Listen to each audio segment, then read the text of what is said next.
الحمدللہ اللہ رب العزت نے ہم پر فضل فرمایا، کرم فرمایا، ہمیں پھر سے رمضان کا مبارک مہینہ عطا فرمایا، اور یہ مبارک مہینہ ہماری تربیت کا مہینہ ہے۔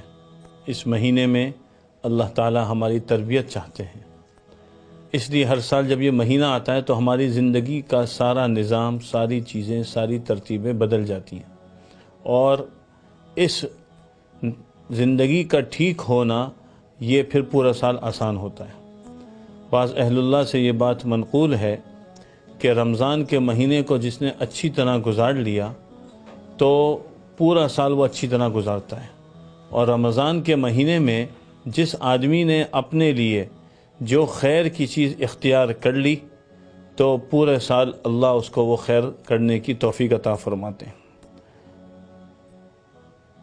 اللہ رب العزت نے قرآن کریم میں ارشاد فرمایا ہے، اعوذ باللہ من الشیطان الرجیم، بسم اللہ الرحمن الرحیم، یا ایہا الذین آمنوا کتب علیکم الصیام کما کتب علی الذین من قبلکم لعلکم تتقون، کہ یہ جو روزے اللہ نے فرض کیے ہیں اس کا مقصد ہے تقوی پیدا کرنا۔ تقوی کس کو کہتے ہیں؟ تقوی کہتے ہیں گناہوں سے بچنا، اللہ کا ڈر اور خوف پیدا ہو جانا۔ یہ اللہ رب العزت اس مبارک مہینے کے اعمال کی برکت سے پیدا فرما دیتے ہیں۔ اور ایک جگہ اللہ تعالیٰ نے ارشاد فرمایا، الا ان اولیاء اللہ لا خوف علیہم ولا هم یحزنون الذین آمنوا وکانوا یتقون، کہ جو اللہ کے نیک بندے ہیں، ولی اللہ ہیں، ان کے لیے اللہ نے انعامات رکھے ہیں تو ان کی دو صفت ذکر کی ہیں۔ ایک صفت ہے ان کی وہ ایمان ہے، اور ایک صفت ان کی ذکر کی ہے وہ ہے تقوی۔ اب آدمی اگر ایمان کے ساتھ تقوی کو مضبوط کر لے تو وہ اللہ کے ہاں بہترین ایمان والا بن جاتا ہے، اور تقوی کے اوپر اللہ کی طرف سے وعدے ہیں، وَمَن يَتَّقِ اللَّهَ يَجْعَل لَّهُ مَخْرَجًا وَمَن يَتَّقِ اللَّهَ يَجْعَل لَّهُ مِنْ أَمْرِهِ يُسْرًا وَمَن يَتَّقِ اللَّهَ يُكَفِّرْ عَنْهُ سَيِّئَاتِهِ وَيُعْظِمْ لَهُ أَجْرًا۔ ان آیات میں اللہ نے انسان کے دنیا کے مسائل کا بھی حل بتا دیا اور انسان کے آخرت کے مسائل کا بھی حل بتا دیا۔ روزی کی مشکلات بھی دور ہو گئیں، اور ہر قسم کے غم، ہم، ٹینشن، پریشانی، ڈپریشن، جو مختلف چیزیں ہمیں ہوتی ہیں، اس تقوی کی برکت سے اللہ اس کو ختم فرماتے ہیں۔ اب رمضان کے مہینے میں ہمارے لیے اللہ تعالیٰ نے کیا نظام بنایا؟ ہم نے یہ بات اہل اللہ سے سنی ہے کہ انسان اگر تعلق مع اللہ حاصل کرنا چاہتا ہے تو وہ 4 چیزوں کو اختیار کر لے۔ نمبر 1 تقلیل طعام، یعنی کھانا کم کھانا۔ نمبر 2 تقلیل منام، یعنی کم سونا۔ نمبر 3 تقلیل اختلاط بین الانام، کہ لوگوں سے کم ملاقات کرنا۔ اور نمبر 4 تقلیل کلام، یعنی کم بات کرنا۔ تو یہ جو 4 چیزیں ہیں یہ رمضان کی برکت سے اللہ تعالیٰ انسان کی ایسی تربیت کرتے ہیں کہ یہ چاروں چیزیں انسان کی زندگی میں آ جاتی ہیں۔ چنانچہ تقلیل طعام کو اگر دیکھ لیں تو آدمی روزہ رکھتا ہے، اور صبح سے لے کے شام تک جب اس کے روزے کی زندگی گزرتی ہے تو خود بخود اس کے اندر تعلق مع اللہ پیدا ہونا شروع ہو جاتا ہے، نفس کی خواہشات دبنا شروع ہو جاتی ہیں، اور انسان کی طبیعت عبادت کی طرف چلنا شروع ہو جاتی ہے۔ اور اسی طرح تقلیل منام بھی ہو جاتا ہے، کیونکہ رات کو تراویح میں اٹھنا ہے، عبادات میں لگنا ہے، اور اسی طرح انسان کو پھر تہجد میں اٹھنا ہے، تو نیند کی بھی کمی ہو جاتی ہے۔ تو نیند مکمل طور پہ تو کم نہیں ہوتی، لیکن انسان کے لیے اس رمضان کے مہینے میں ایک شیڈیول بن جاتا ہے، ایک اس کی زندگی کا نظم بن جاتا ہے۔ تقلیل اختلاط بھی ہو جاتا ہے، اور وہ کب ہے؟ جیسا کہ اعتکاف شروع ہوا تو لوگوں سے اختلاط کم ہو جاتا ہے۔ اور تقلیل کلام بھی ہے کہ روزے کی حالت میں حکم ہے کہ لوگوں سے زیادہ بات چیت نہ کرے، بحث نہ کرے، فضول باتیں نہ کرے، بلکہ کوئی جھگڑا کرے تو کہہ دے کہ بھئی میرا روزہ ہے، فلیکن خیرن، یہ تو خیر کی بات کہے، ورنہ یہ کہے کہ انی صائم، کہ میں جو ہے وہ روزے سے ہوں۔ تو خیر کی بات کہنی ہے، ورنہ بات نہیں کرنی۔ حضرت علامہ سید محمد یوسف بنوری رحمۃ اللہ علیہ نے ان چاروں چیزوں کو ذکر کیا ہے اور فرماتے ہیں کہ اگر ان چیزوں کا اہتمام ہو جائے تو انسان کا رمضان اس کی پوری زندگی کی تربیت کے لیے کافی ہے۔ اب سوال ہم اور آپ اپنے بارے میں کریں کہ کیا ہم نے ارادہ کیا ہے کہ ہم ایسا رمضان گزاریں؟ کیا ہم نے ارادہ کیا ہے کہ ہمارا رمضان پچھلے رمضانوں سے قیمتی ہو؟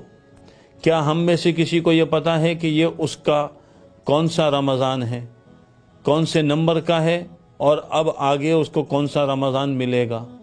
ہم آج سے اس پر نیت کریں، اس پر عزم کریں، ارادہ کریں کہ ہم نے اس رمضان کو قیمتی بنانا ہے۔ رمضان کا مہینہ یہ تربیت کا مہینہ، ٹریننگ کا مہینہ ہے۔ ایک حکیم صاحب سے میری ملاقات ہوئی تو وہ کہنے لگے کہ لوگ رمضان میں ہمارے پاس علاج کرانے کم آتے ہیں، باقی دنوں میں بہت آتے ہیں۔ تو میں نے کہا اس کی کیا وجہ ہے؟ کہنے لگے کہ رمضان میں کھانے پینے کا نظام معتدل ہو جاتا ہے، حتیٰ کہ کہنے لگے کہ اتنا بہتر ہو جاتا ہے کہ جو شوگر کے مریض ہیں وہ بھی ٹھیک ہو جاتے ہیں، کیونکہ جو ان کا کھانے پینے کا جو نظام ہے وہ 2 وقت ہو جاتا ہے، اور یہ سب سے بہترین ترتیب ہے کہ اگر عام دنوں میں بھی آدمی 2 وقت کھانا کر لے تو آدمی کو صحت مل جائے، شوگر بھی کنٹرول ہو جائے۔ تو بیماریوں کے لیے بھی اور انسان کی روحانی امراض کے لیے بھی رمضان کا مہینہ بہت مؤثر ہے۔ تو اس رمضان کو قیمتی بنانا اور اپنے رمضان کو قیمتی بناتے ہوئے دوسروں کے رمضان کو بھی قیمتی بنانا، اور اس رمضان کے مہینے میں اللہ رب العزت فرض کا ثواب 70 فرض تک پہنچا دیتے، نفل کا ثواب فرضوں تک پہنچ جاتا ہے۔ اور اس رمضان کے مہینے میں ایک دعا ہے، اس کا اہتمام ضروری ہے۔ آپ صلی اللہ علیہ وسلم کا ارشاد ہے کہ 2 چیزیں ایسی ہیں یعنی اس رمضان میں جس سے تم اپنے رب کو راضی کرو، اور 2 چیزیں ایسی ہیں جن سے تمہیں خلاصی نہیں۔ وہ 2 چیزیں جن سے تم اپنے رب کو راضی کرو وہ کیا ہے؟ کثرت سے لا الہ الا اللہ، اور اسی طرح الحمدللہ، یعنی اس میں استغفر اللہ کی کثرت ہے، اس کا اہتمام کرو۔ اور جن 2 چیزوں کی تمہیں ضرورت ہے وہ کیا؟ جنت کو مانگنا اور جہنم سے پناہ مانگنا، تو ان کا سوال کرنا چاہیے۔ اور اس کا طریقہ کیا کہ یوں پڑھ لیں، لا الہ الا اللہ، استغفر اللہ، اسألک الجنہ واعوذ بک من النار۔ اس ذکر کا آدمی اہتمام کرے رمضان کے مہینے میں، چلتے پھرتے اٹھتے بیٹھتے، کوئی تعداد نہیں ہے، تاکہ بار بار اللہ کی طرف سے انسان کو جو نعمتیں مل رہی ہیں اس کا شکر بھی ادا ہوتا رہے، اور ساتھ میں انسان اپنی زندگی کو قیمتی بناتا رہے۔ یہ رمضان کا تقاضا ہے۔ اور رمضان کے حوالے سے جو ہمارے لیے ایک بڑا اہم سبق ہے وہ یہ ہے کہ ہم اس مہینے کو صبر کا، غمخواری کا، ہمدردی کا مہینہ بنائیں۔ اس میں ہم لوگوں کے ساتھ بھی نرمی کا معاملہ کریں، چاہے ہم کاروبار کرتے ہیں، چاہے ہم ملازمت کرتے ہیں، چاہے ہم کہیں پر پڑھنے پڑھانے کا سلسلہ کرتے ہیں۔ آپ صلی اللہ علیہ وسلم نے اپنی امت کو اس بات کی تلقین کی ہے کہ رمضان کے مہینے میں لوگوں کے ساتھ ہمدردی، خیرخواہی کا معاملہ کرو، اور ان کے اوپر ہلکا ہاتھ رکھو۔ ماتحتوں سے جو ہے ویسے ہی حکم ہے کہ آدمی ہلکا ہاتھ رکھے، رمضان میں اور ان کا بوجھ ہلکا کر دینا چاہیے۔ تو اس کا بھی اہتمام ہو کہ رمضان کا مہینہ قیمتی بنے۔ صرف یہ ہماری عبادت یہ نہیں ہے کہ ہم نے نماز پڑھ لی، تراویح پڑھ لی، روزہ رکھ لیا، قرآن کریم کو پڑھ لیا، نہیں۔ یہ پورا رمضان کا مہینہ جو مختلف ہمارے اعمال ہیں، ایک طرف کسی کو افطاری کھلانا ہے، ایک طرف کسی کے ساتھ خیر خواہی کرنی ہے، ایک طرف کسی کے جو ہے نا یعنی کپڑوں کا بندوبست کرنا ہے، وقت سے پہلے صدقہ فطر نکالنا ہے، ضرورت مندوں کی ضرورت کو پورا کرنا ہے۔ یہ ساری چیزیں اس رمضان کا تقاضا ہے تاکہ لگے کہ ہم کوئی عبادت کر رہے ہیں۔ مسلمانوں میں یہ مہینہ آئے تو محسوس ہو کہ یہ واقعی وہ مہینہ ہے جس کا ہم پورا سال انتظار کرتے رہے، اور اس مہینے کو ایک دفعہ ہم قیمتی بنائیں۔ انشاءاللہ پورا سال اللہ ہمیں ان صفات کے ساتھ لگے رہنے کی توفیق عطا فرمائیں گے۔ جزاکم اللہ۔ السلام علیکم ورحمۃ اللہ۔